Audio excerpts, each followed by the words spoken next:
آپ نے ایک بہت بڑا انیشیٹو لیا, ابھی کرنٹ مجھے اس کی ڈیٹیل نہیں پتا, کہ جو گھر ٹوٹ رہے ہوتے ہیں ان کے حوالے سے اس کے کچھ ڈیٹیل بتا دیں, اور اس کے کوئی ریزلٹس بھی بتائیں کہ اس کا کچھ فائدہ بھی ہوا آپ کو. جنابی والا, میں اس کے حوالے سے بتاتا جو سارا کریڈٹ ایک جج صاحب کو جاتا ہے. میرے لیے بڑے محترم, بڑے مقدم, ایک استاد کی حیثیت رکھتے ہیں. میں 4 سال جوڈیشری کو پڑھاتا رہا جی. میں نے 2015 میں جوڈیشل اکیڈمی پنجاب کو جوائن کیا ایز ٹرینر. ٹھیک ہے. 15, 16, 17, 18 تک میں نے پڑھایا جی. تو 4 سال میں مجھے ہائی کورٹ کے اسٹاف کو پڑھانے کا موقع ملا.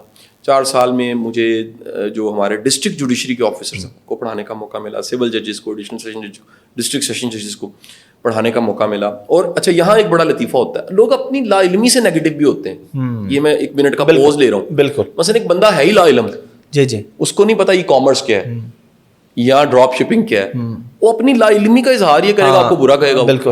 اب میں نے اس طرح کسی کو بتایا کہ جی میں 4 سال جوڈیشل اکیڈمی پڑھاتا تھا, تو اس نے کہا تو آپ نے تو LLB نہیں کی ہوئی. تو میں نے کہا کیا مطلب؟ اس نے کہا جی ججوں کو پڑھانے کے لیے تو خود قانون دان ہونا چاہیے. میں نے کہا میں سیلف ہیلپ, پرسنل ڈیولپمنٹ پڑھاتا رہا ہوں, میں ڈسٹرکٹ جوڈیشری کو پریزنٹیشن اسکلس پڑھاتا رہا ہوں, میں اسٹریس مینجمنٹ پڑھاتا رہا ہوں, میں نے ورک لائف بیلنس پڑھایا. میرے یہ ٹاپکس تھے. یا مثال لے, میں سائنٹسٹ کو سیشن دے کے آؤں اگر ورک لائف بیلنس کا, اسٹریس مینجمنٹ کا, تو میرے ایریاز ہیں, میں نے اس پہ پڑھا ہے. اچھا, وہ سمجھتے ہیں میں نے ایٹم بم بنانا سکھانا ہے سائنسدانوں کو, میرا شعبہ وہ نہیں ہے. آپ کبھی کسی بڑے ٹریننگ انسٹیٹیوٹ میں جائیے, کاکول جائیے, سول سروس اکیڈمی جائیے, اپنے ٹائم کے بیسٹ برینس کو بلایا جاتا ہے کہ وہ آ کے بات چیت کریں. انویسٹرس کو بلایا جاتا ہے, سائنٹسٹ کو بلایا جاتا ہے, اور ٹیکنوکریٹس کو بلایا جاتا ہے, ٹاپ بیوروکریٹس کو بلایا جاتا ہے. وہ آ کے بات کریں, ملک کی پالیسیز کے بارے میں بتائیں, چیلنج کیا ہیں اس دنیا, اور اپنے سبجیکٹس کے بارے میں بتائیں کہ آپ یار دنیا میں کیا کچھ مختلف کر رہے ہیں. تو ہمارے ہاں لا علمی بہت زیادہ ہے. اس لا علمی کی وجہ سے جو جہاں لگا دے وہ وہیں لگ جاتا ہے. اچھا, واسطہ پڑتا ہے تو پھر اوپینین بدلتا ہے. یہ بڑی گڈ لک ہوتی ہے. اللہ کے 2-3 بڑے کرم ہے میرے پہ. ایک یہ کہ میرا سوشل سرکل آپ سے بہت زیادہ. اس دن آپ کے ساتھ بھی جب دوستی ہوگی ہماری, تو میں نے آپ کو کہا کہ میری لائف میں ان ہے, ایگزٹ آؤٹ نہیں ہے کوئی. یہ بندہ آؤٹ مطلب خود ہو جائے. بعض لوگوں میں مطلب ہوتا ہے وہ تھوڑے سے کہہ لیجیے ان میں کرمنل رجحان پایا جاتا ہے. آٹے میں نمک ایسے بھی ہوتے ہیں, لیکن زیادہ تر میں آپ کو بتاؤں کہ میری بس میں سوار ہونے والے میں نے ان کو مائنس نہیں کیا. حالانکہ یہ ایک بڑی پرائز پیئنگ چیز ہے, لیکن اللہ نے مجھے یہ پیپل مینجمنٹ کی اور سرو کرنے کی اور لوگوں کو ساتھ دے کے چلنے کی ایک صلاحیت بھی دی الحمدللہ.